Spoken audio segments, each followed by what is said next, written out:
Well, hello, hello, and happy Wednesday to everyone. Thank you for joining us for Behind the Scenes Black Women in Podcasting. So, yes, Black women behind the scenes in podcasting does exist. And we have several panelists who will talk to you and share what they're doing behind the scenes. We have Twyla Dang, who is the founder of Matriarch Digital Media. Twyla, tell us a little bit more about you. Hi, everybody. Thanks for having me. Pardon the echo. I'm in a very large, cavernous room right now. I'm Twyla Dang. I am the founder and CEO of Matriarch Digital Media. We're a women-focused media company here in Minneapolis. I'm also a producer for Minnesota Public Radio. I make podcasts for them. And as of 2 days ago, I am now a newly minted member of the PRX Central Accelerator for Journalism. And I will be involved with the accelerator for the next 12 weeks. So it's nice to see everybody.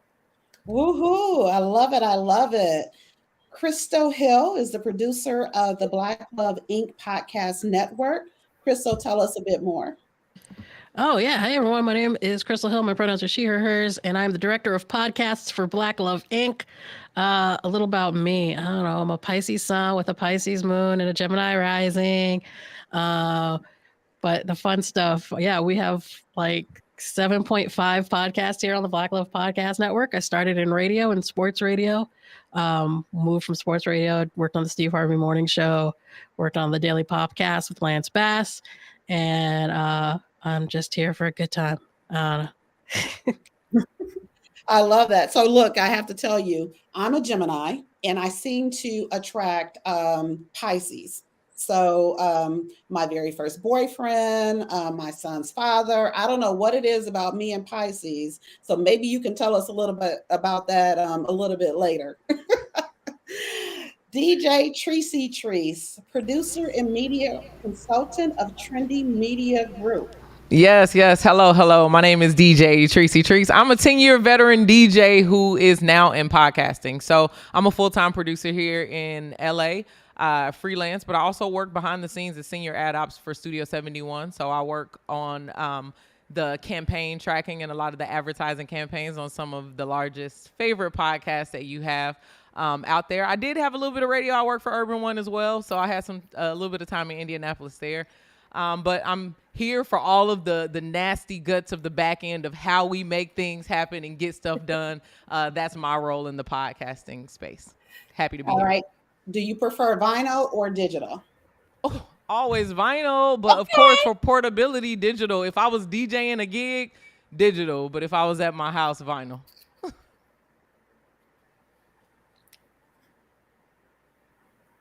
Oh, you know what? I don't know if it was me or not, but I didn't even hear you. Portability, digital, and then if you're DJing, that's where I lost you.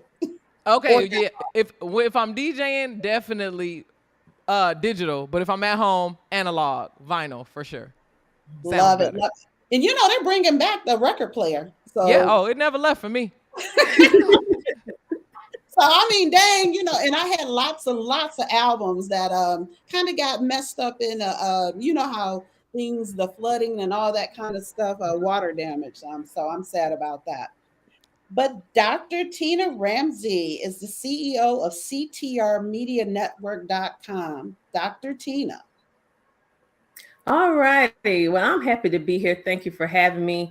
I'm Dr. Tina J. Ramsey, CEO of CTR Media Network, which is a new standard of podcasting. We live stream, we use podcasting, we also do streaming television, and we utilize it in a different, innovative way in order to get your message out. We specialize in helping entrepreneurs and podcasters maximize their visibility online, and I have experience working behind the scenes. I am also the executive producer of my own show called The Tina Ramsey Show, which is in this 8th season, and I work and help other podcasters just maximize their visibility and just share their authentic self online. So you'll see me a little bit in front, a little bit behind. I'm a little bit of everywhere. That's just where I like to be. But my home, what I love to do mostly than be in front of the camera, I love to be behind the camera.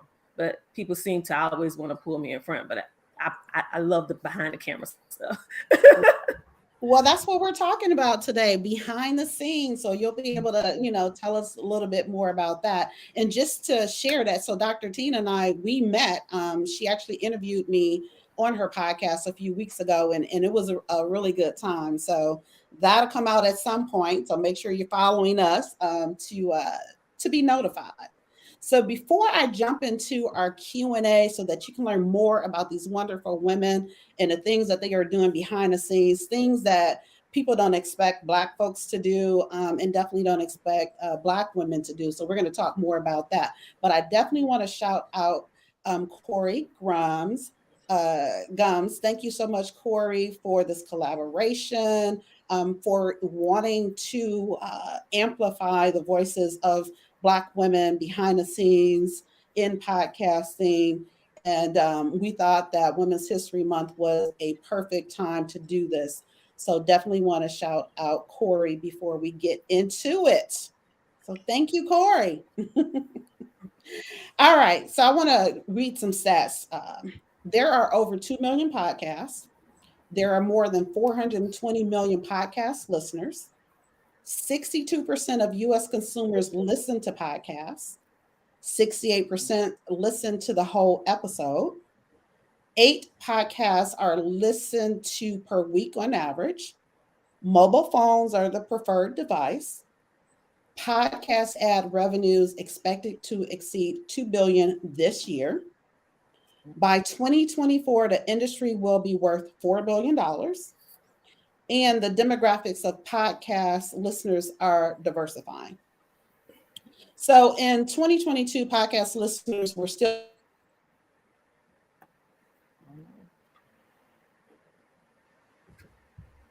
American listeners during recent years. Clearly, podcasting is big business.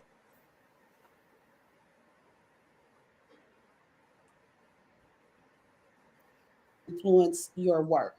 So I'm going to ask this question to Tracy and Crystal and if anyone else has anything to add, feel free to jump in after they answer. But which of the stats mentioned have the biggest impact on what you do, in what way, and how or why? Big question, but I'll jump in because I know a lot of those stats. I fast fact a lot of those because I work in ad ops. So it's important for me to really know the statistics behind it. I think for me specifically, and what I do, it's the average time that people listen to podcasts, right? We really want people to make it through the whole episode, which right now, as the industry average, is about an hour. So what I think makes podcasting stand out other than any other media avenue, honestly, is that we have engaged people longer. When people are doing nothing, they'll still listen to a podcast for an hour straight, right? And we also have about 7 to 10 minutes per episode that's ad space inside of the podcast. If you watch an hour of TV, half of that is going to be advertising, right? If you're watching YouTube, it's constantly going to stop you with the ads. So podcast listeners are listening for longer. They are more engaged. And also another little statistic I'm going to add on there is most people are listening to podcasts to learn new things.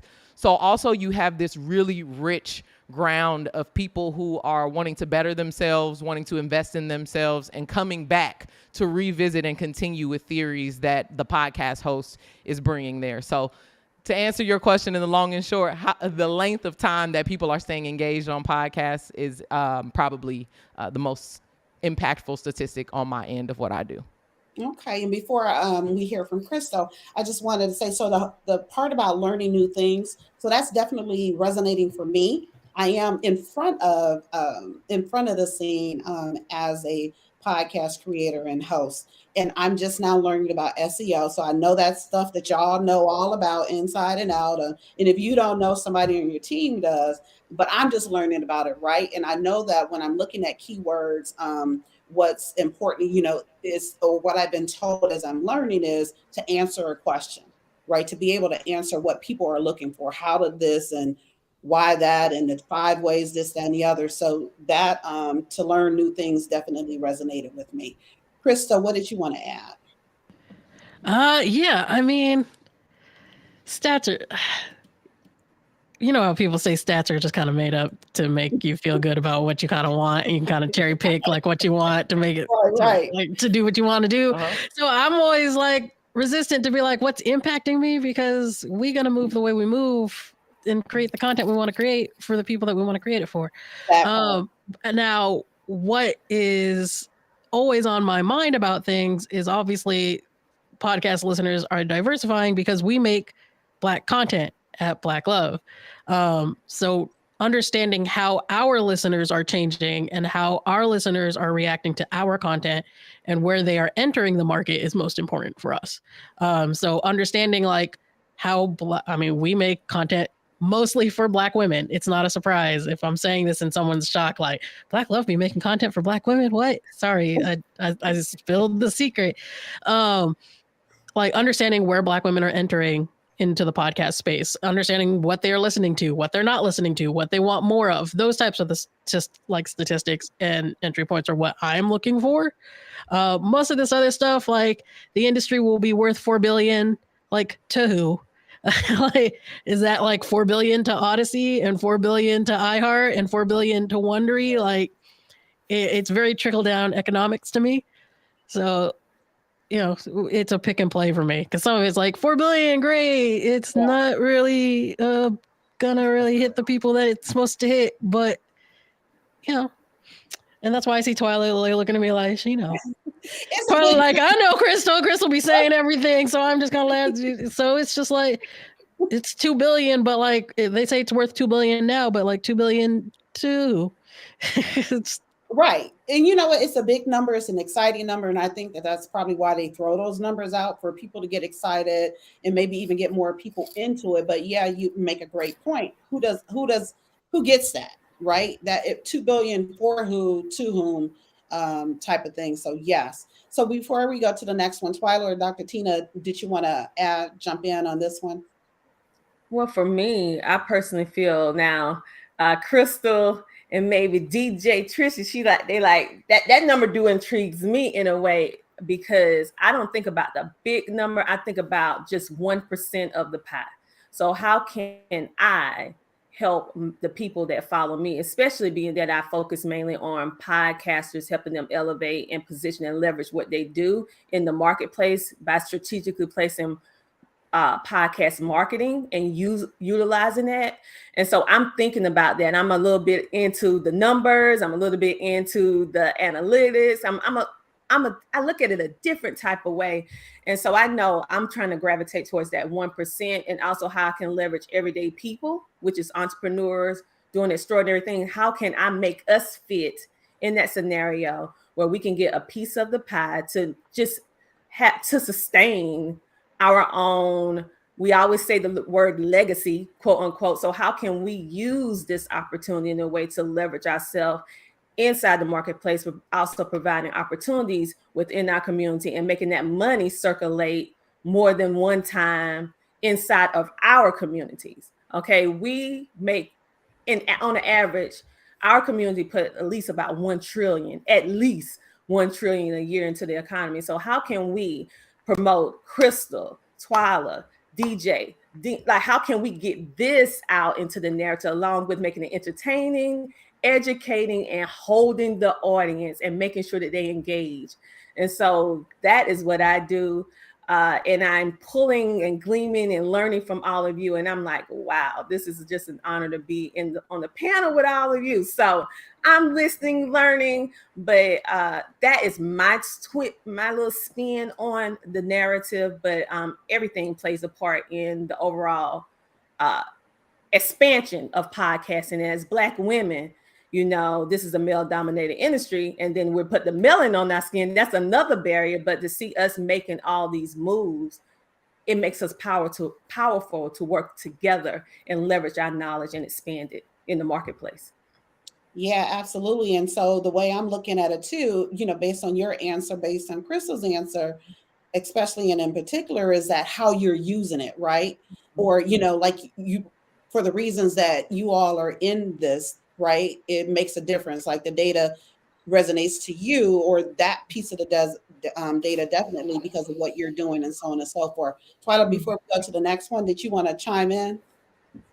I feel really strongly that while we know a lot of those numbers are just floating numbers, what I will tell you, especially having sat in this space for a day or so with people who have real impact on what our industry does,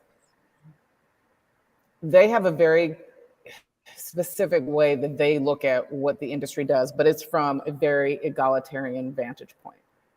They're up here, it's monopoly money to us, it's money to them because they get access to it. Right. And what we have to remember as we're looking at those stats, as we're looking at those numbers, as we're putting together the story on paper and numbers, is that we have a lot of influence with the numbers we use and in the sequence and duration in which we use them. So 2 billion doesn't mean anything to us, but what Dr. Tina is saying about $1 trillion in buying power does mean something. And if you do a little research digging and find out how much of that money is spent by Black women, by Gen X Black women, by, head of household, now all of a sudden we're cooking with gas. We're not just pretending, right? And those are the numbers that we're going to wind up using to be of more influence. Those are the numbers we're going to combine with our download numbers or reach numbers across our social platforms or engagement numbers and length of episode listened to. That is how you go from that big 2 billion number to how do the people that we help every day, and that we try to bring into the industry every day, make money, make a living, make a career, make a path in podcasting. Yeah, definitely. And you know what? And so another thing we're talking about, Black women in podcasting behind the scenes, we're also talking about being at the table. And Twyla, that's what you're talking about. You're at those tables and you're able to share with us. And that's the whole point of community, sisterhood, being in those rooms, at those tables, et cetera, and then sharing that knowledge with us so that we all can get a piece of it. So, Dr. Tina and Crystal, you kind of already answered this. So I'll kind of throw this toward Twyla and Tracy, which informs how you will operate going forward, in what way and why. So again, we're talking about those stats. I'm going to jump in here because I work in a traditionally, I don't work in a space of color for my full-time position. I do work at one of those big top 20 companies, networks that people are talking about. And it is a very different experience, right? And it's the reason why I have Trendy Media Group on here, which is my personal business, because I do freelance fairly frequently. They are two different worlds. And I can't express that in any other way because, I always try to tell people, I was a DJ, I was on the road for 10 years. I know what it's like to create my own monetization streams and help people inside of my community and drum up sales and use that buying power and get with other small business people. But when you're working at that huge granular level from those statistics that we got, which are most likely Nielsen and Edison and all those kinds of things, they don't even take into account our experience. Because they don't even know that it exists. You tell them it's happening and they're like, what? People are doing, Black people are doing podcasts. They are really very shocked. So my job and really where I do, this is my form of activism because I produce all day, every day. This is my life force here, is really I exist in those spaces at those tables, and I recommend and work with creators and see how I can bring us in. But I also learn these concepts and then regurgitate them to my people in a way that's most applicable for us, right? Some of these monetization strategies are just you got a popular YouTube channel, you can get some programmatic dollars. Most people ain't there. They not there. Most people aren't at a 20,000 download per episode place where you can get some programmatic dollars. So what I do specifically is teach a little bit of that DJ, a little bit of that selling CDs on the train that I had from a kid, because when I was a kid, because you got to go out and create some of your own luck in these places and or create the communities that we envision.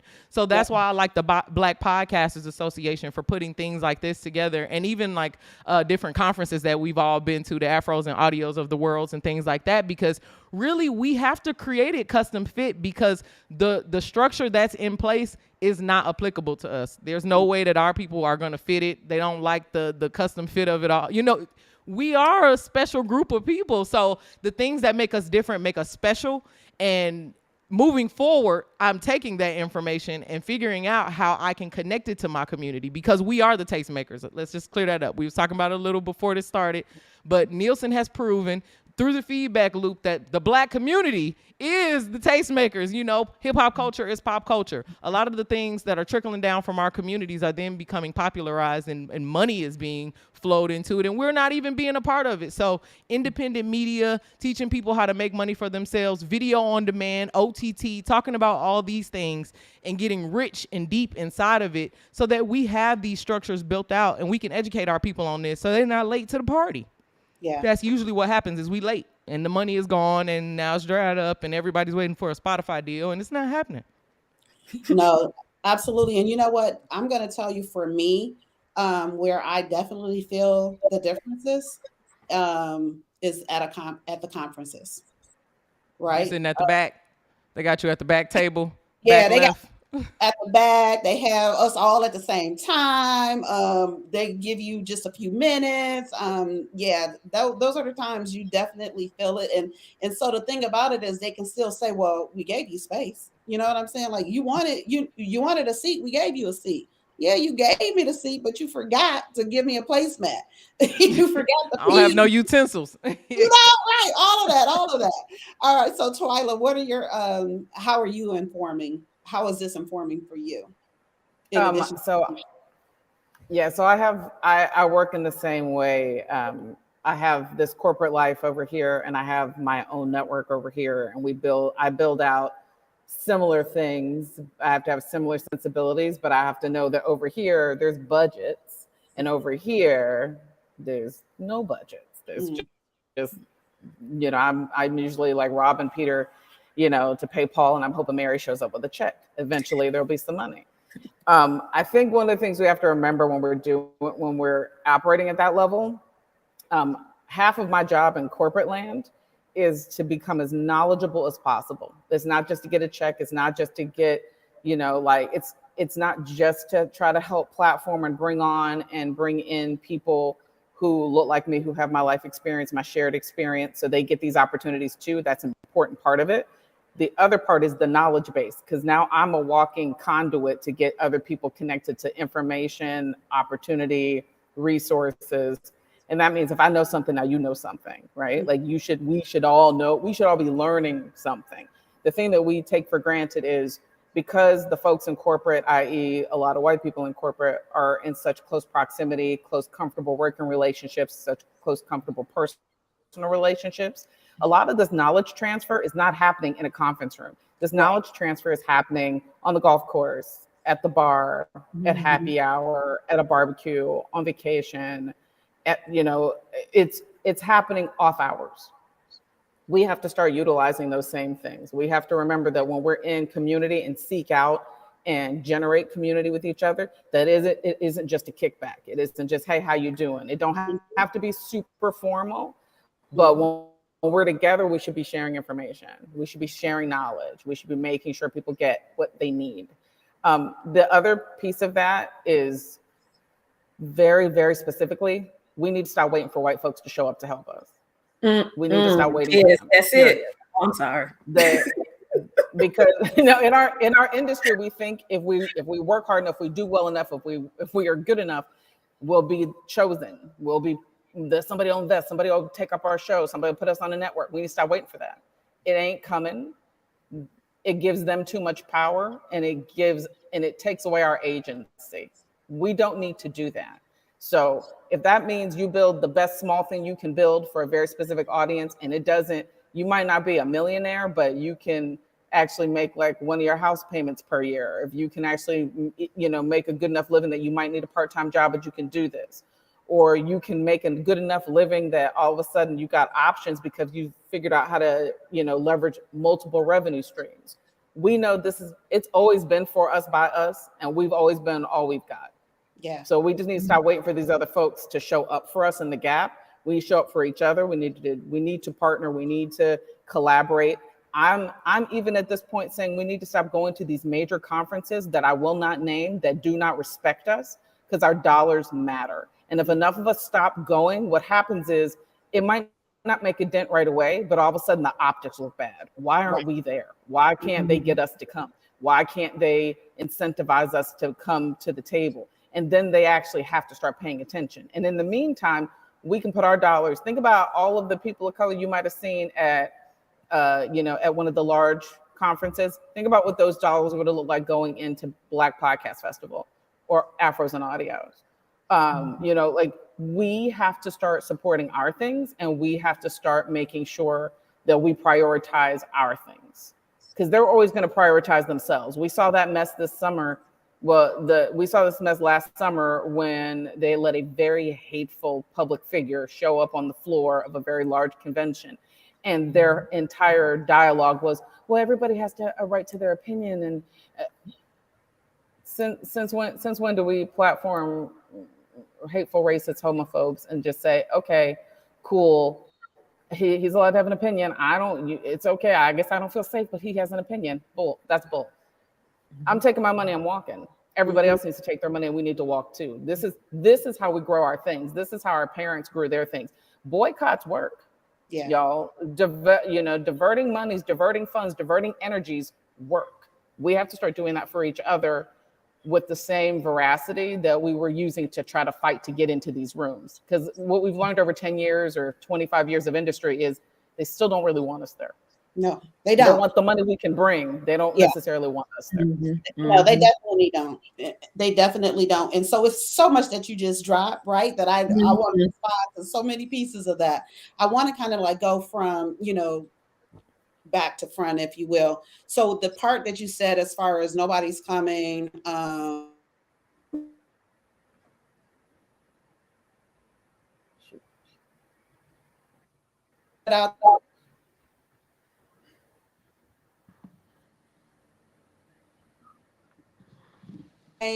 that doesn't happen. So we have to know that we have to make it happen for ourselves. Another thing right now, those who are listening, watching, however you're consuming this content, follow all of us, connect with all of us, support all of us. We have to do that. Anytime any of us, a Black woman, a Black person is doing something, please support it. Like on social media, whatever, like it, comment it, share it, support that, because that's what we need to do. We have to make sure our voices are heard in multiple different ways.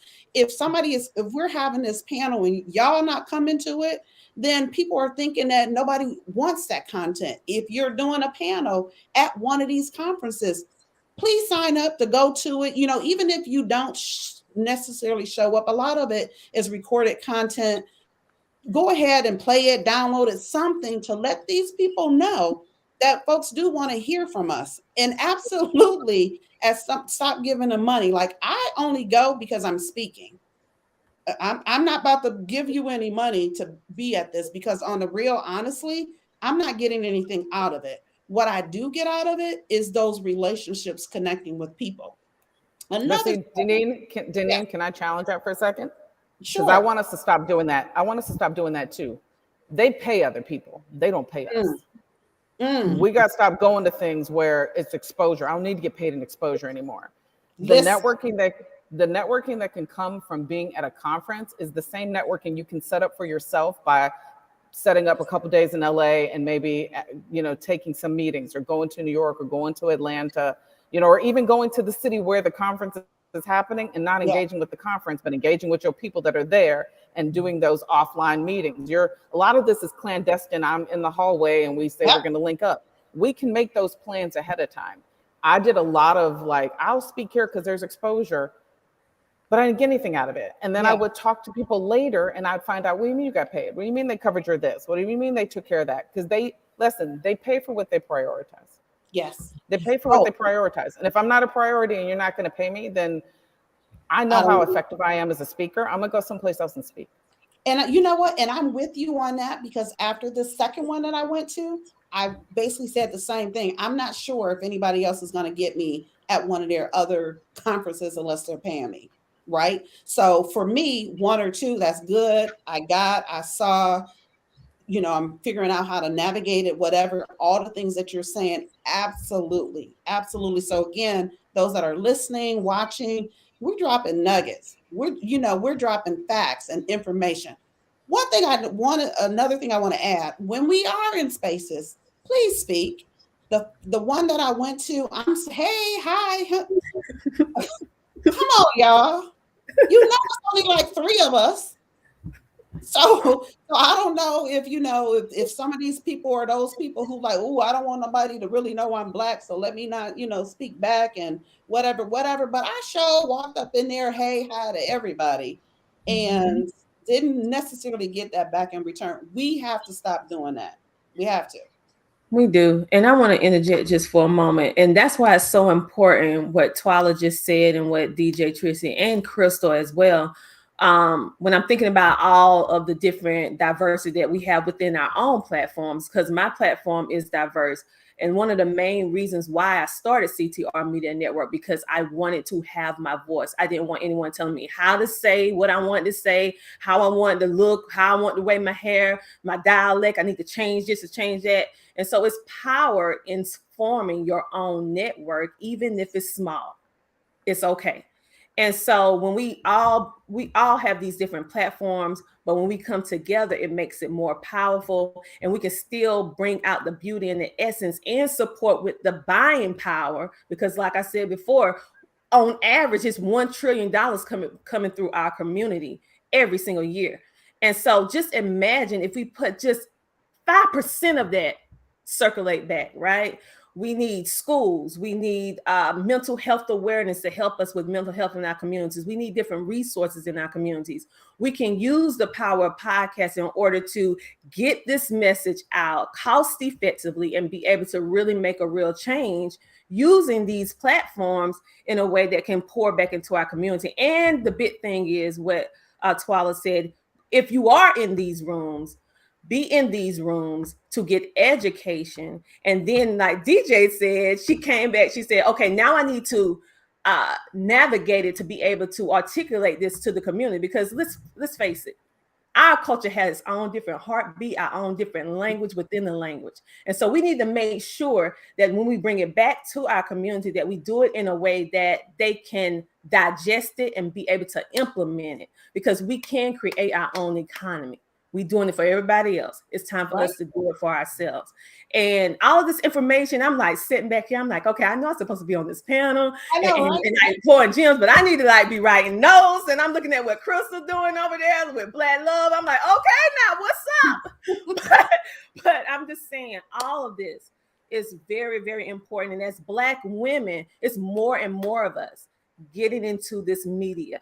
All right. And with that being said, Danina, like, it's so much that we can do. And you know what? Networking is important. But when we get in these rooms, we don't network with each other first. And like she said, she went in saying, hey, hello, what's up? About 5 of us in this room. Hey, come on. We need to start communicating with each other and start working together in these rooms and having those side conversations that they have at the golf, at the barbecue. We need to start having these side conversations as well in order for us to position ourselves to go farther within our own independent hubs of media. And just imagine if all of us came together. We the trendsetters, we the history makers. Yeah, sure. Please interject, because I love hearing because I love the idea of networking, and I think for a lot of people, networking is really intimidating, and I think that's why when you get to those conferences, you kind of seize up and you don't know how to, like, everybody turns into the awkward turtle that goes in the corner. I live in Minnesota, so I'm not in any of the big hub cities. And the way that I wound up doing the most effective networking is when the pandemic happened, I made a point to reach out to people with no agenda. And I think that's an important piece of this. That when we're at places like that, we think something has to come out of it. So we put too much pressure on that interaction. When I go in my DMs and I like somebody's work and I just go, like, hey, I was listening to your work. Like, my name's Twyla. I was listening to your work. I just think you're great. I just want you to know I think you're great. Or I think I really like what you're doing here. Or when I know somebody and they say, and I say, hey, do you know XYZ person?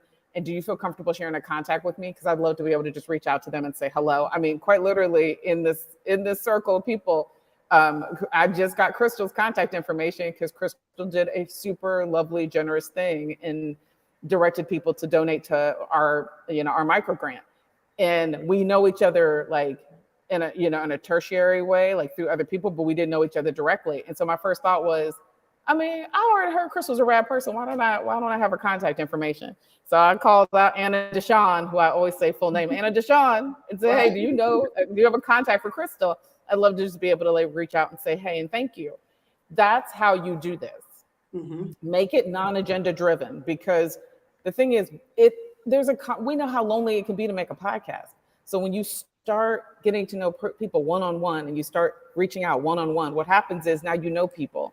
Now you know more people. And it's never even about like a favor or anything. It just becomes, hey, now I know somebody that I can, like reach out to that understands what I'm going through when I'm going through this, or somebody I can like encourage, somebody who might encourage me. And then eventually it will lead to, hey, there's a job opening for XYZ. Do you know somebody, or are you looking for a role? Or, hey, girl, you need to go apply for this thing. I just heard about this accelerator. You should go apply for it. That's how you build up on the networking. Don't put so much pressure to make it like a deal has to be made, a professional contact has to be done. We're all still people. And the way we as a whole people have always navigated this, this life that we walk through, this experience we walk through as Black people in America, has always been, we lean on each other, we rely on each other. But that comes from relationship. That's why we all see each other and feel like we family when we see each other. We just got to keep that going in these social circles now and in these professional circles. Yeah. And so the key about what you said is relationship building. Like me, I don't look at myself as a networker. I never have. Even other people are like, oh my God, you're great at networking. No, I'm a relationship builder. I'm about the relationship. I'm about, Twyla, things that you just said. I'm building those relationships, just connecting with someone like, hey, and often I'm giving more than I'm receiving. Like I told you I'm at these conferences. I'm like, hey to everybody. I'm making connections. I'm a big connector, and I'm sharing like, okay, hey, you know about WOC podcasts? Oh, you don't? Link. Oh, the Black Podcast, Association, Afros and Audio, and then like I just learned recently about, I think it's the Black Podcast Network, and then BIPOC, so when I learn about something, like, we've all said, I'm sharing it with other people, because folks are in our different places, silos, wherever we are, and we don't know about all the things. And so somebody has to bring us together and connect. And when we do connect and then share it, right? That's how we continue to build. But I want to kind of go ahead and pivot. So we're done with the stats. We're good with that. So, and then I'm going to come back to monetization, the buying power, and then I want to ask about YouTube. But the title of this panel is Behind the Scenes with Black Women in Podcasting. And the purpose is to let the world know that you all exist. What has been the most challenging as a Black woman in your specific lane in podcasting? How's it for you now? What tips do you have for those aspiring to do what you do? And Chris, I'm going to kick it off with you. Oh, okay. Dang. I wasn't ready. I was like looking at my tooth. Sorry, it's like it winked at me. The most challenging as a Black woman in my specific lane. You either know the joke or you don't, folks. In my specific lane see, Corey came over here to laugh. My specific lane in podcasting. I think you get to a certain point. And this is actually going to be the funny part. So I am the director of podcasts for a phenomenal company called Black Love Inc. I work for a Black company, and I go into podcasting spaces where when people find out where I work, they no longer care about what I do. That's been the most challenging thing. Whereas if I told them I had the exact same position at a Spotify or at an iHeart or at an Audible, it would be a different reaction. I run a podcast network. I run a podcast network that has over, we have over 2-point-something million organic listens within we hit that number in under 2 years. Organic listens, y'all, are no marketing. That was just putting out content. we hit a part of, we have 2 Ambie nominations, an NAACP Image Award nomination. We're Signal Award winning. We've Black Podcast Award winning. None of that matters to nobody. And that is probably the most challenging part about my specific lane, is convincing non-Black people that what I do is important and valid and needs to exist. And I mean, that's the hardest part. Was that the whole question? Did I answer the whole question? You know what? You answered enough. Okay, good. Because Right. it's about to get real difficult up in this piece, and I got a weird lisp going on, so I'm gonna let it slide. And when you said what you said, what came to mind for me, for those who know, remember Mad Libs? Mm-hmm. Yeah. Okay. And the kid, the face and the teeth. Mm-hmm. Yeah, what I just came to mind. With Crystal in her situation. That's hurtful. That's hurtful. No. Dang, on a Wednesday? Well, you said it, Crystal. On a Wednesday? I just walked in. So we have a real good dental plan here. So you're still dealing with this, right? So something that you're still dealing with. Do you have any tips on, have you been able to successfully navigate it? Or it's still do I have any tips? Yeah, the tips are, I just stopped caring. I just stopped caring, because the question I would get into rooms was like, and it's, when it's real patronizing and people, well, what's Black love? And I'm like, well, what do you mean? The concept or the company? Like, because I'm not going to explain both to you. Like, if you don't understand the concept at its foundation, I can't help you. I can tell you what we do as a media company, but if you don't understand the concept of Black love, like Google, it's your friend. But I mean, it's still difficult now. It's still difficult to go into predominantly white spaces and try to convince people that you deserve to be there. That doesn't get less hard. But part of my job is to be the advocate for my talent, is to be the advocate for my shows. But also I find that it's part of my job to be the advocate for my community and to be the advocate for the people who can't get into those spaces. And so does it get less hard now? Is it for him? No, it's the same, but I just, I've adjusted to it. And I've got a lot of great people that I can text and be like, guess who just was really trashy to me in this room? And they'll guess, and we all have the same list of people. So we all know who the same list of people are. So like, that's the fun part. It's like when you all know who the same list of people are that like are not great. So like, I'm sure I could text a name to Twyla right now and she'd be like, yeah, I know that person. Yeah. So it's just like, and that's what it goes back to what Twyla is saying. Like, we got to just stop showing up to these people, like to these places and with these people. But it's just like, you have to, there are just sometimes and some places you have to go and like talk to people. You just got to, because eventually you gotta get people paid. And I like, I got to go buy a tooth. So you got to go talk to people. So I'm going to ask the same question of Dr. Tina. So I'll read it again, the question part of it. So what has been the most challenging as a Black woman in your specific lane in podcasting? So past, and how is it for you now? And what tips do you have for those aspiring to do what you do? Whew. I want to be positive. But the fact of the matter is, it's not rainbows and cherries, okay? And so I go along with Crystal. You may get invited in some of these rooms, but the treatment once you get in these rooms are not favorable. And the fact of the matter is, you can have more experience, you can be more qualified or as qualified as some of your constituents in the room, and you are still not taken seriously. If it is a deal on the table, you get the lowest deal, and you are expected to be grateful that you just have the opportunity when ones are getting paid 3, 4, 5 times as more than you, and you're doing as much or more. And so, like Crystal, I had to develop a harder demeanor because of, I used to be a little soft nature, but now I'm a little tough now because I have so many things that has happened that you got to learn to just carry yourself and also have you a strong tribe around you. So when those moments happen, you can fall back on the people in your tribe to like motivate you.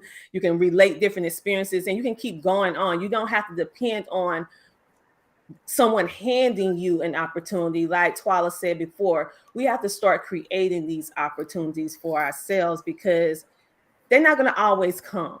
Okay. And then when they come, they might not be wrapped up in the nice little Tiffany box that we thought we was going to get. It might just be an old Kmart box, you know? So, you know, it's not easy. And you get the door slammed in your face quite a bit. That's why it's power in starting your own. Mm-hmm. And it's power in having ownership.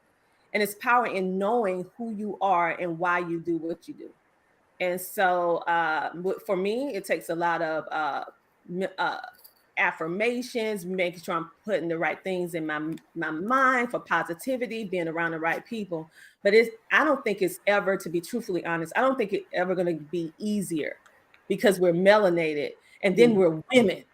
Yeah. Okay. This is a male dominated industry. So with that stride, this walk, this journey that we decide to take on, it comes with those challenges that's reflective not only inside the community, but outside the community. So I wish it could be different, but I mean, ladies, am I wrong? I mean, do you think it's going to change within the next 5, 10, maybe perhaps 20 years? I don't really think so. So that's why we need to have these healthy conversations and build each other up. That's my personal opinion from my personal experience. Nope. And it's all valid and it's all good. And it speaks to what we've been talking about all along, that community. So having that squad, having your, board of directors, having a sisterhood, having, relationships and family and friends around you to support you through it all. That's what we need to do. And even, and going back to how it was for us, Twyla, I believe you were saying this all along, but how it was for us as Black folks from back in the day, up until now, it's always been about that community. I remember a historian for the Kappas in Detroit. I'm in Detroit. And he happened to mention how, I think he maybe was in Virginia, and how during his time, the community would come together, put their money together for that student or students who were going away to school. They had their backs. Right. And so then things happened to whereas we got away from that. And then it became about, okay, well, I got mine, you know what I'm saying? So let me go out in the burbs and so on and so forth. And we left community. We went out of community. Right.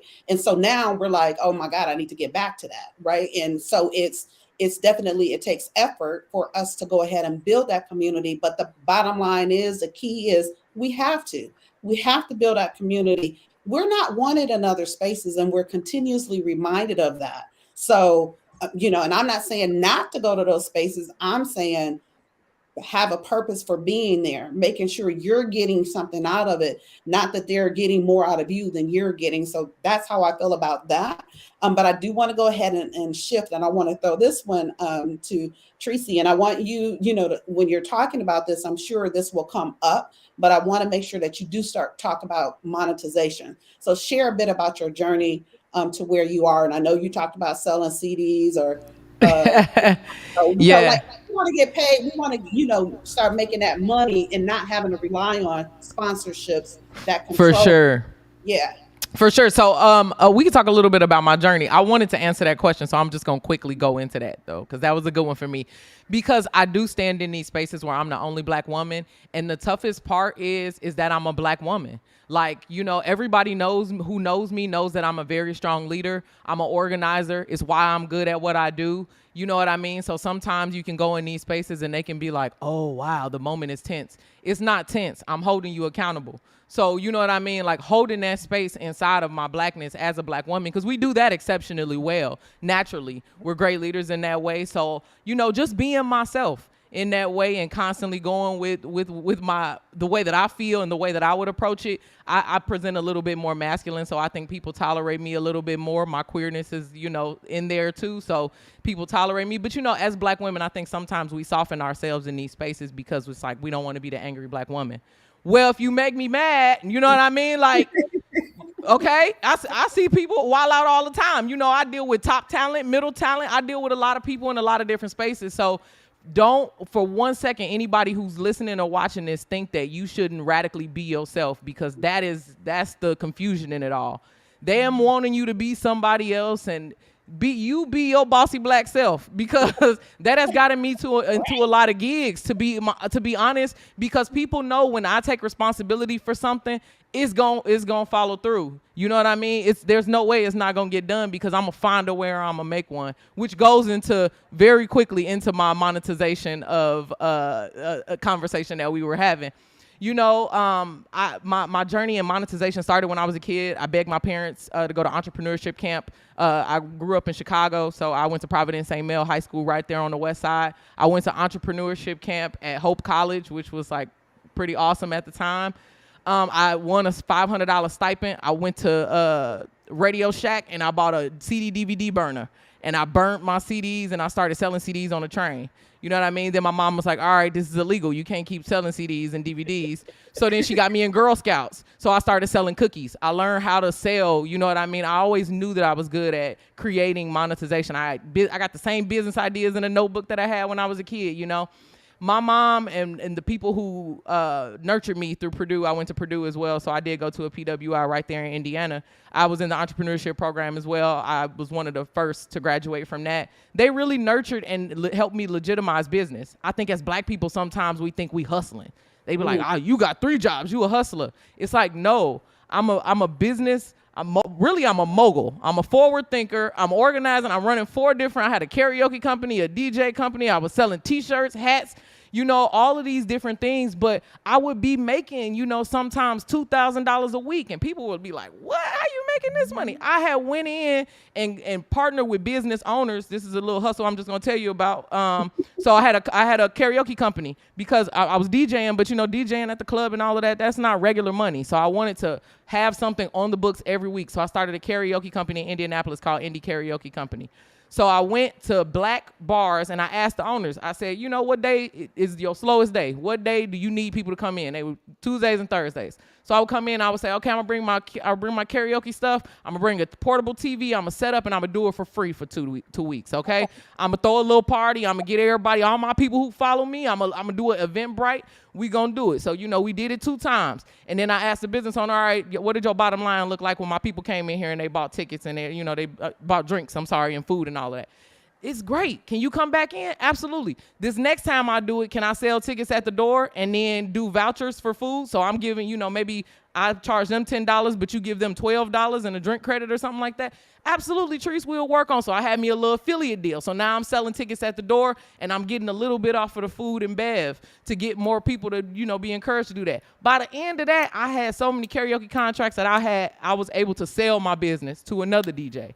Because I had things that was $250 a day.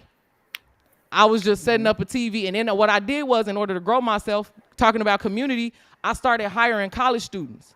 And I was paying them $75 an hour to go hook up a TV at the wing joint on Tuesdays and Thursdays to do karaoke. And it was low touch and it was really easy to do. But that's the power of community, right? It's like, where does your business need help? Where can I fill in the gap? But you got to do sometimes proof of concept in the black community, because we ain't got the funds to give you $250 up front.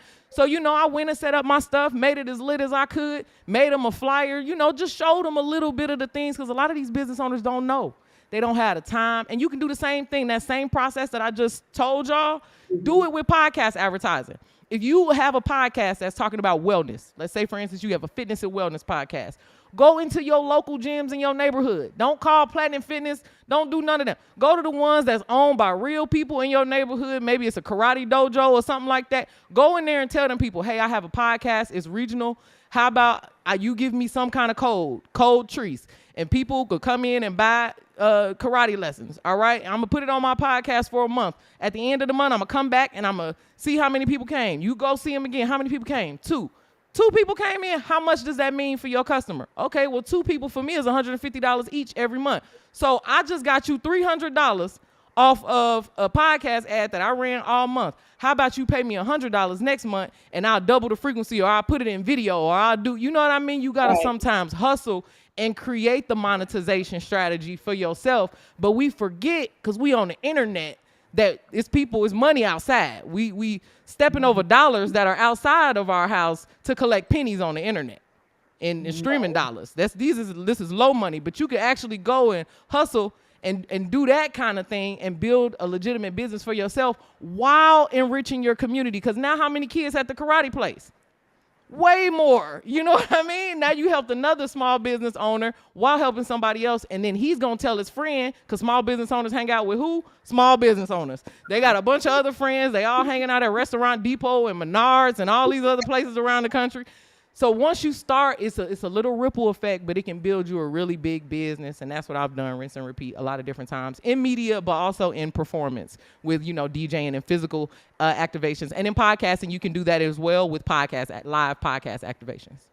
And so what Tracy just dropped is some straight up knowledge, right? She just dropped ways to make money. Again, she didn't talk anything about getting sponsorship dollars from those big companies. No, she did not. She said, go to your community, go to those places that you hang out anyway, and, come up with different ideas, lean into what you're passionate about, lean into what you do, and you don't even think about it. Like people are saying, oh my God, you do that so well. Those are the things that we can start getting paid off of. And I'll tell you, I just had this recent experience, and I'm like, oh, I'm about to start charging for that. I was at a conference, and I'll say the name of this one because it's for us. I was at Black Enterprise Women of Power Summit. And while I was there, I was talking all weekend. I'm talking about podcasting. I'm talking about LinkedIn. And so I'm just dropping all this, free knowledge. And then I'm like, wait, hold up. And somebody else had texted me and said, oh my God, I see you. I see what you're doing. I want to talk to you about my podcast. And I'm like, ding, ding, ding. I'm about to start getting paid. So if you want my time, it costs, right? Because where I've gotten to, I put time and energy and effort. I've invested in it, etc. So absolutely, I'm going to start charging for those things. So for you all that are listening or watching, think about those things. Think about those things that you just do naturally, that just come naturally. And those are ways for you to start monetizing, for you to start getting paid doing some of those things. So thank you so much. Thank you.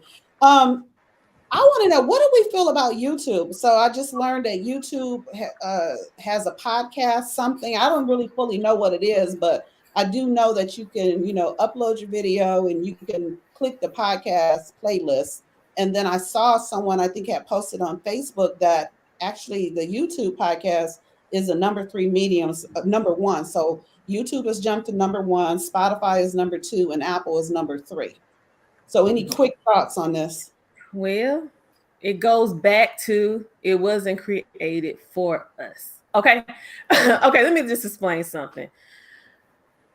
DJ Tracy just broke it down. Okay.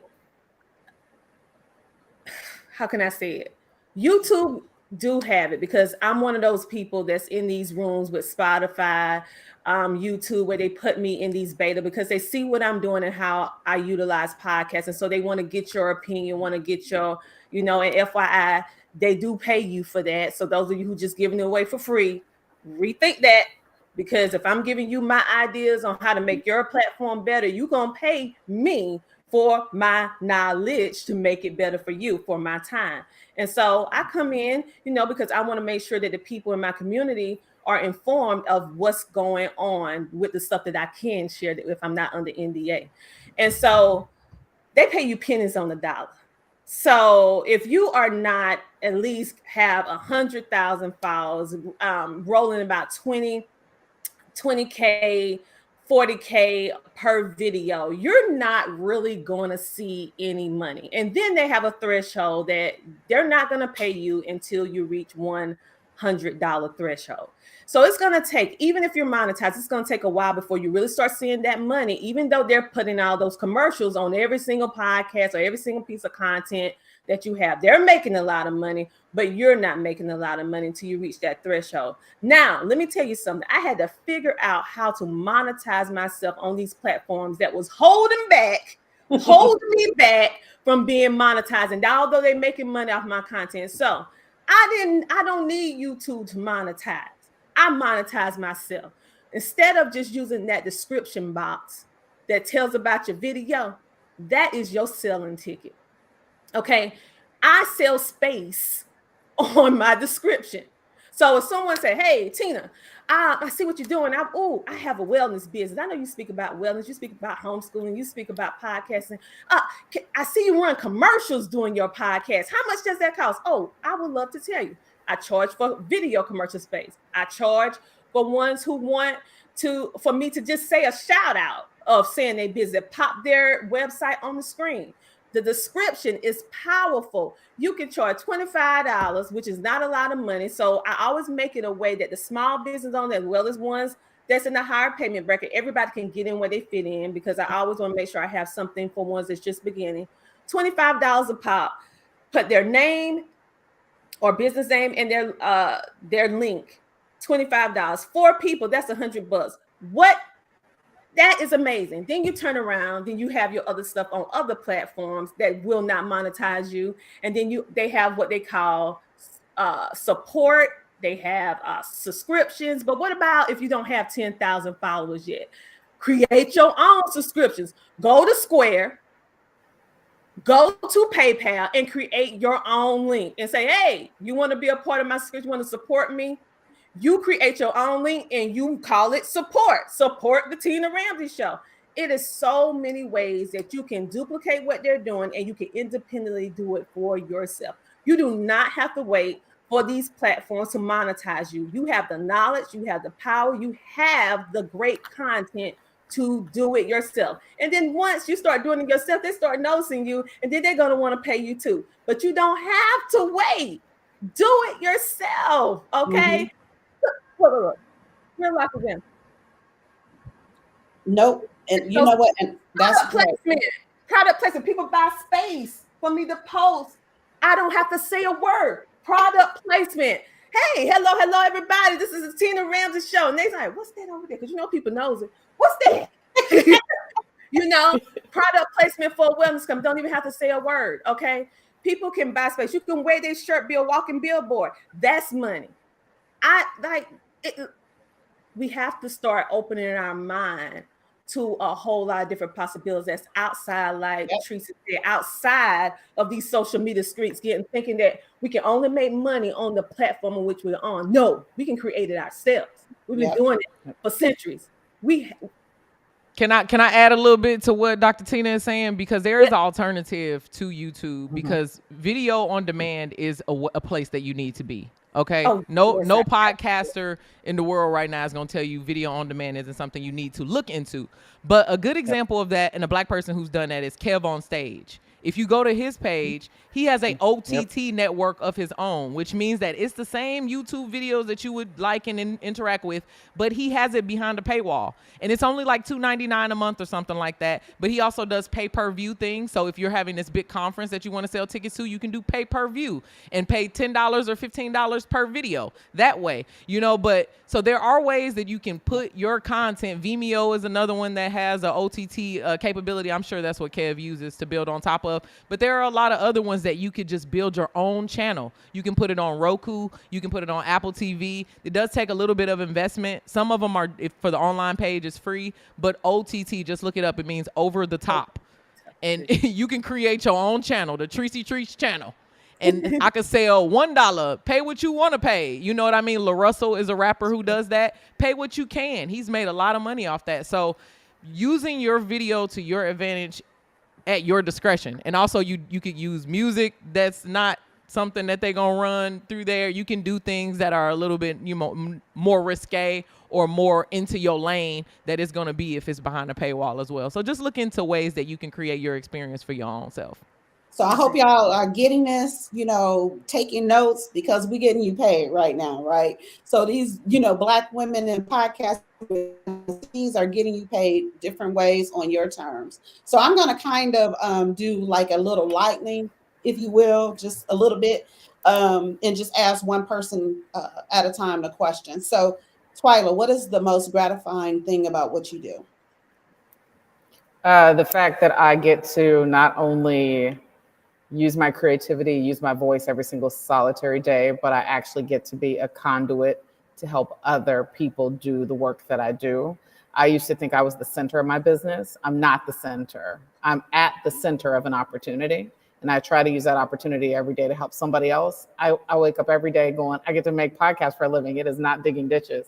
And I get to go to bed every day and go, I did hard work that didn't involve, physical labor, that didn't involve, having to suffer indignation, in a direct fashion, the way my mother, my father, my grandparents, my loved ones did.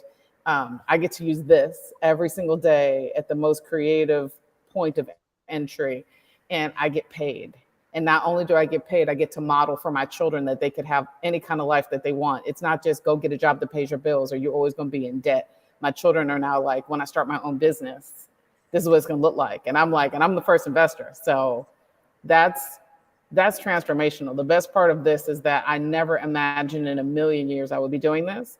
And now I actually live, a wild dream that was in the back of my head. And the craziest part is it's not even the best one. It was just the first one.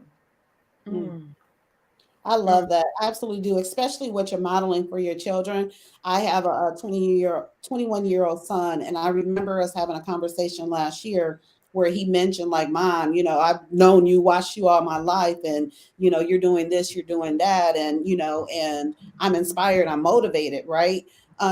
And so that's gratifying for me. That is, one of the things that means a lot, because my intention is to be that example for him. Like, I share with him, like, I want this thing over here. This is what I'm doing to get it, didn't get it, so on and so forth, probably because this, that, and yeah, just having those conversations, but sharing it with him so that he can, learn from what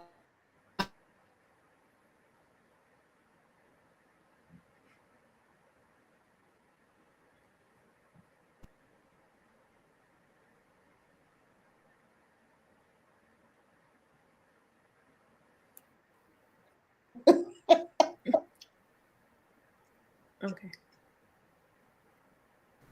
No, I think we lost you, Deneen, for a second. Can you repeat Crystal's question? Oh man. Okay. Krista, what changes would you like to see and how do we get there? First off, why do I get these hard ass questions? And second, why do I gotta follow Twyla when she said something hella inspirational? She's like, I am going to show and make an example for these future children. And I'm just like, what changes would you like to see? It's like,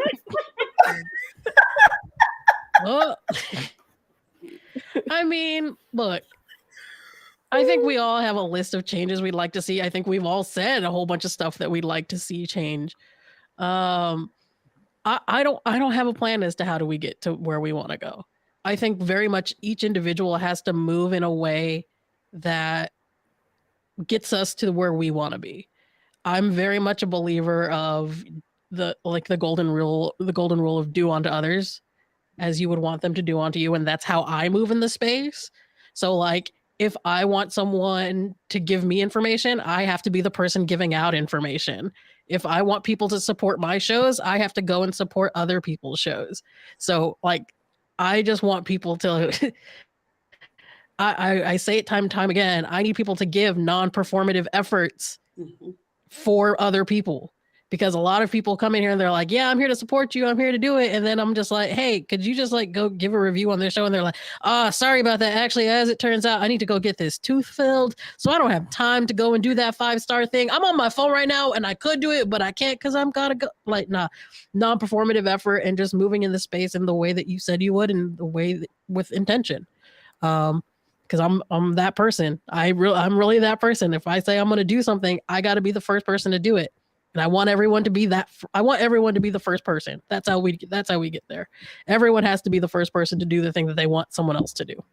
Yeah, no, I can dig that, right? Make a change, do your part. Absolutely. So don't be mad at me, Krista, but this question I'm going to throw to Tracy. Who inspires you and what about them is inspirational? This is hard because I'm like Snoop. First of all, I'm a Libra. So I inspire me most. So I really don't ever say that. Okay. But I think like Damon John, like we said for us by us a long time ago, but like I've been, following his blueprint for a really long time. People like Snoop, who have been advocating for do it yourself the whole time. Like, it's been in front of our face. And I think that they've done partnerships with larger people. Dang, who's some black media people? People like, I grew up, I was a little girl growing up in Chicago. So Tom Joyner, Sybil Wilkes, all of those people are just people that I always look up to because, I wanted to be a kid in radio, but it turned out that it was going to be podcasting. But it's pretty much the same thing. It's just, you can play it whenever you want. Yeah, just people like that. Anybody, to be quite honest, who's also like Rihanna, Beyonce. I keep saying these are huge people, but the reason that I like these people is because they're good at the one thing that people expected them to be, and then they're radically good at something else that nobody thought that they could be good at, And I think it's very important to be that multifaceted version of yourself and be empowered to be that, because a lot of times once you get good at something, I was a DJ and people couldn't believe I was going to stop DJing. I was your auntie's favorite DJ. I was DJing all the jams, right? And it was like, I had to quit in order to become a higher version of myself. There was no way that I could create the things that I could create today if I was still DJing your baby shower. You know what I mean? Like, you was going to baby shower me to death. How many Cupid shuffles was I going to play? I gave you 10 years. But people don't sometimes want to see you do that risky thing because they feel like maybe they're inadequate in some way and they're projecting their feelings onto you. Don't do that. Oh, you might not be good. I don't care if people think my stuff's trash. I produce so much stuff like, yes, some of my podcasts from 2016 are garbage. The audio, the echo, you know what I mean? But it's a journey. It's a journey, and anybody who can be, authentically themselves and then try something radically different and then make that business work, because for me, it's always that journey. When I start something, I'm like, I'm going to give it 10. I'm going to give it 10 years, because it takes that long for you to get good and to research and to do all these things. But if it no longer serves you, it's okay to put it down and or keep it monetized and running. You know what I mean? And then run something else. Just feel empowered to create whatever. We always say that I'm a creator. And it's like, are you really? You do one kind of thing. And it's like, you can create. I make hair products. I make websites sometimes. I'm not saying that I'm diversifying my business and all that those ways, but right now I'm a really great producer, and I'm going to give that everything that I have. And I'll probably be in this job longer than any other one that I've had, but I've been a really awesome salesperson. I've been a really great DJ. So anybody who can model that way is really who I would look up to, just showing up every day and getting better and then mastering something and then breaking it down and starting over. Yeah. And and a person for me. And so anytime I have an opportunity to throw this name out there, I will, because I'm attracting and manifesting, have her on my podcast, Issa Rae. So yes. Issa Rae, hands down.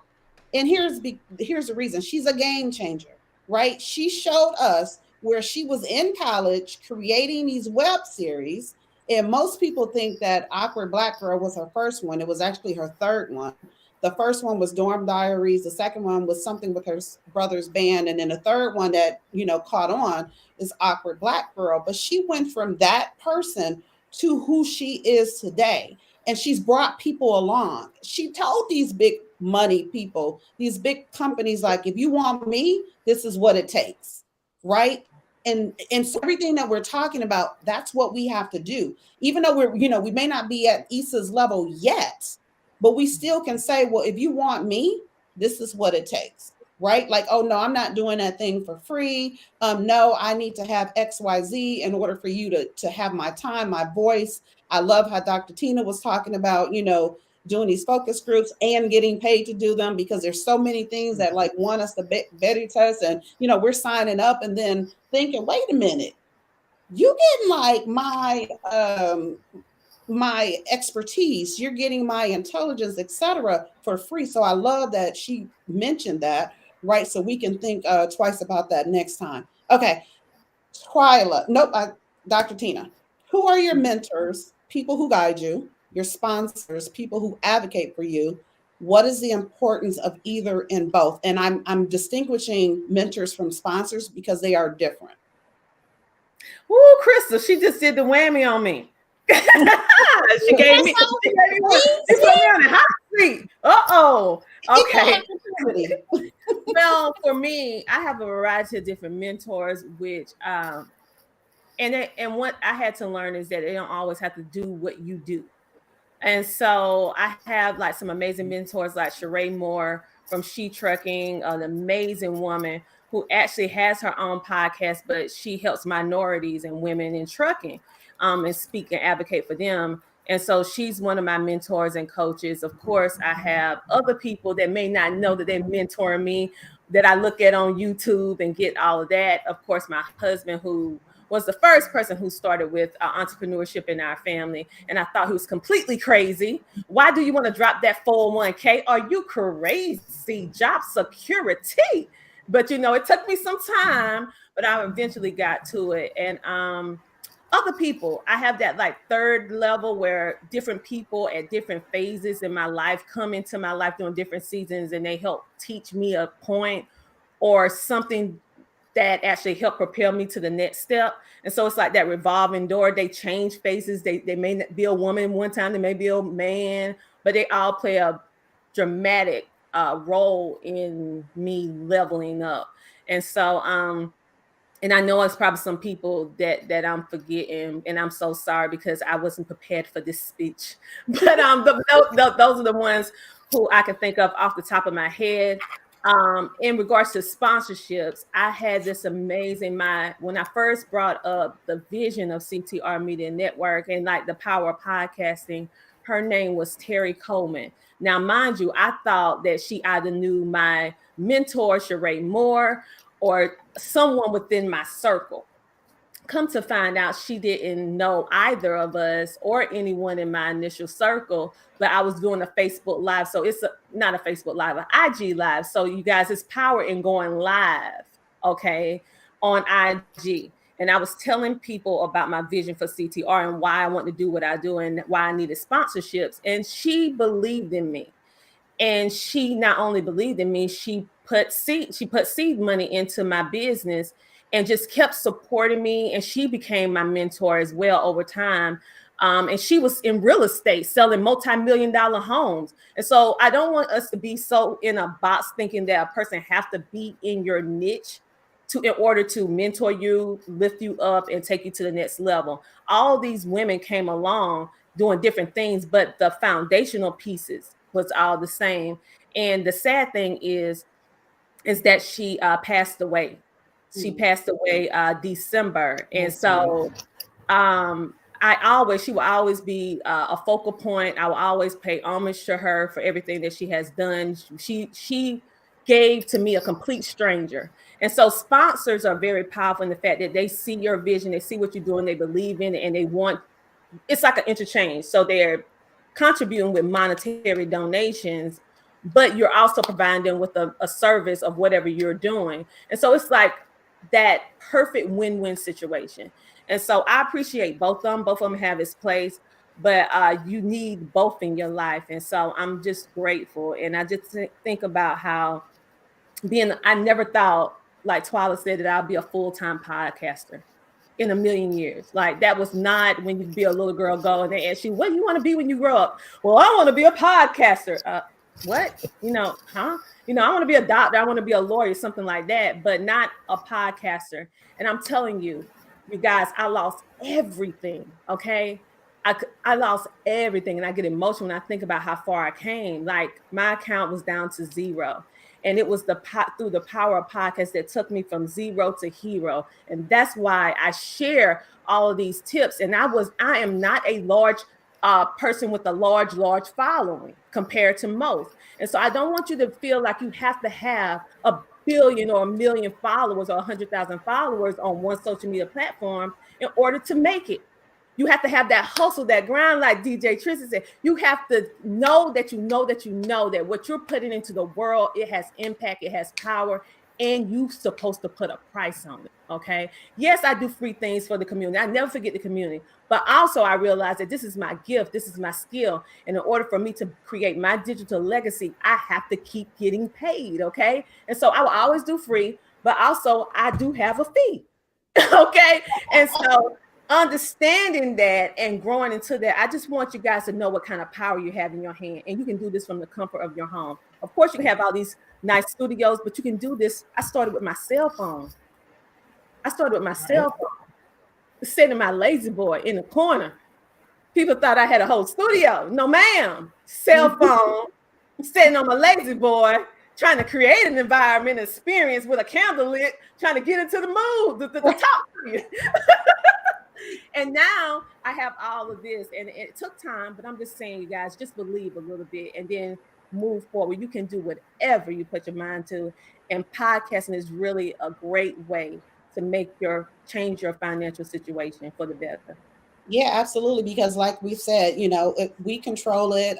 We're in a driver's seat. We can talk about what we want to talk about, and we can ask for and advertise whatever we want to advertise. Mm-hmm. Regarding sponsors and mentors, you want to have more than one, right? Because you want those different perspectives.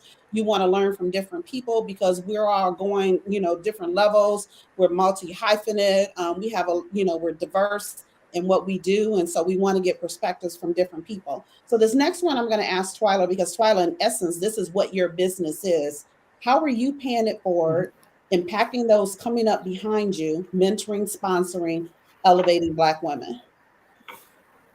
Well, I will be really honest. When I started the business, we couldn't sell anything on Black women. No, I live in the Midwest. I live in a predominantly white area. So getting sponsors, getting people to support the shows, it couldn't look like me. Even me presenting myself as the owner of the business was difficult. So we built our first set of shows were built around white women and white presenting faces, because that's what the sponsors and the greater money people would support and give us money for. Now that we're established, I'm able to do several things. One, I'm able to platform Black women, which I'm now starting to do really at a high level and an effective level, and bringing in established shows, building out new shows, taking former shows that were led by white women, and as those shows turn over and evolve, we're now bringing Black women and other women of color in. That is thrilling for me. The other thing that I do on a regular basis is try to connect and mentor and give them my time, whether it's through Women in Podcasting, which is something we do once a month, which is a free offering where I just show up, and it's an AMA. It's 2 hours of me and whoever else is in that room answering whatever questions about the industry we can answer for you. There's no such thing as a silly question. There's just a question that needs an answer, and I want you to get what you need. And then last year we were able to add an additional layer. We wanted to help more women in a tangible way. And the easiest way to do that was trying money. So we started something called Our Greatness. It's a micro grant program aimed directly at Black women. We also extend it to women of color. But it's the ability to give between $250 and $450 to a woman who is trying to get into podcasting, who is working in podcasting. And sometimes that small amount of money is the difference between, can I afford a platform host for a year? Can I buy my first piece of equipment? Can I take myself to a training? Can I pay for an editor? It's that very small thing that takes you from, I don't think I can do this, to I have some help now, I have some support, I can do this. We take donations. Crystal, shout out Crystal Hill, because she was super generous with her time and energy and platform to help support the business. But we also extend that to another layer. So the money goes directly to podcasters. I don't take any of that money. I don't take a dime out of that money. We also partner with Black women artists to help create art, so we can do drops. We try to do them at least once a year. And what happens is, if we're able to sell merchandise, half the money goes into the fund, the other half goes directly to support that artist. So we're trying to create even more opportunities for artists to get exposed, get their work exposed, make some money on their art, possibly get into a new feed and platform of making podcast art or working with podcasters to do other things. And that's just an extension of what we're attempting to continue to do, which is, as long as I have individual power to try to help individuals in this industry, to help women, help Black women in this industry, I'm going to keep doing that. Hopefully these things will line up and sort of build on themselves. But as I always say, as long as I got 2 arms, 2 legs, and a brain that works, I'm going to be out here trying to do what I can do for all of us. We appreciate that. So I want to kind of somewhat define a few terms. So mentoring. So when I talk about mentoring, as people who guide you, when I talk about sponsors, because in this context, sponsor typically means people put money in your pocket. It also means people who are advocating for you, right? So it doesn't always mean that it's trans money is being part of it. So it could just be somebody who's in those rooms that you're not in that are speaking about you. So I just wanted to kind of talk about that to everybody because I wanted to bring that point home, right? That there's people that mentor us, whether they do it knowingly or unknowingly, as Dr. Tina said.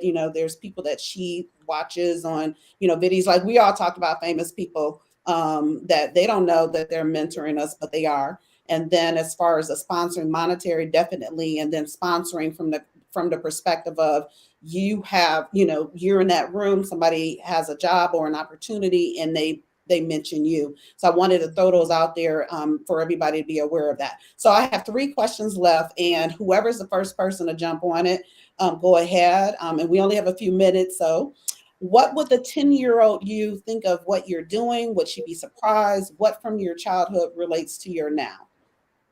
Oh, I'm gonna answer that one. For my 5th birthday, I got a talk girl, which is from the movie Home Alone, but you could like record yourself talking with blank tapes. So I used to sit in my room for hours and talk to myself and just do shows. So 10-year-old me who started to get speakers and rewire them till now, like I would be like, just like I drew it, like I knew it. I knew I was gonna do this. It's exactly like it. I would be extremely proud. I love that. So raise your hand if back in the day on your report card you got she talks too much. Girl, constantly, every class, but whatever. Now I talk for a living. Okay, so yes, so for those of you who are raising girls or whatever, and those negative things that they say, that's why it's important about language and and what you say about people, what you speak into people. So it's not she talks too much. She has an assertive voice. She's going to be powerful. She can be a speaker. So we need to make sure that we're encouraging these things that at one point people saw as negative. How do you want people to support Black women behind the scenes in podcasting? Listen to our shows, write reviews, get in the DMs and encourage them. Tell your friends and family to listen. Tell your people in your networks to listen, because we know that that's how podcasts are discovered. It's by word of mouth. So don't just like that podcast. Take the link out of your Spotify and text it to your sister, text it to your cousin, text it to your friends, and tell them this is it. You should be listening to this. This is really great. Buy their merch. Right? If they're offering something, if they have an offering, every single podcaster should have some sort of a direct donate option. Do not limit people's ability to be generous with their time, energy, and money. Offer them an opportunity to put money in your pocket, even if it's just $5 or $1, whatever it is. Make it easy for them to show up. And then, hey, all of us, show up. Really, show up. Show up in big ways and in small ways. Go, like a comment, like a post.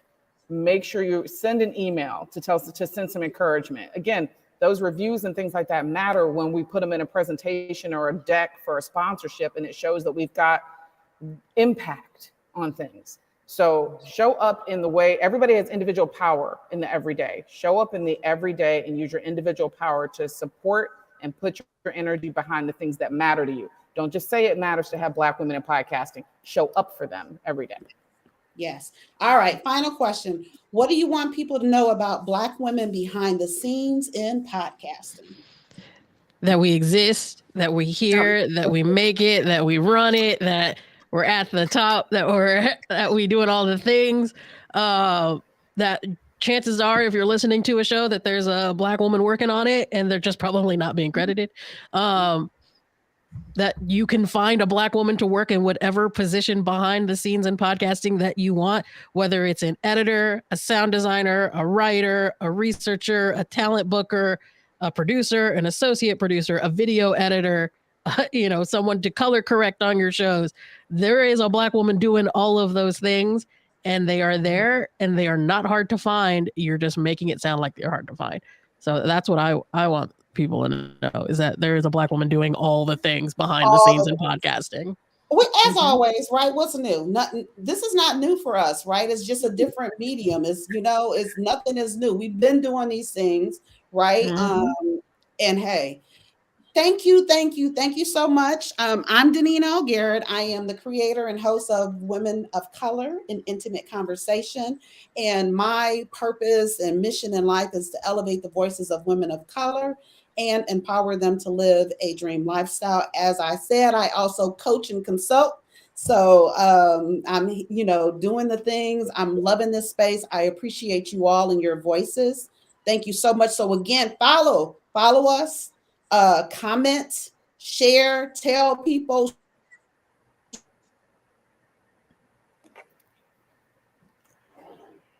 Dang, not at the end. She got got. No. She got got. No, not again. I'm so sorry. Do y'all hear me now? Kinda. Yeah, we can hear you now. Oh my God, I don't know what. I mean, I was saying all kind of wonderful things. Follow my tooth. And she bias. I see you, girl. I touch and agree. Yes, it's gonna happen for me. Getting Issa on my podcast, it is gonna happen. I know it. I believe it. Mm-hmm. But thank you, everybody. I appreciate you all. This has been phenomenal, as I knew it would be.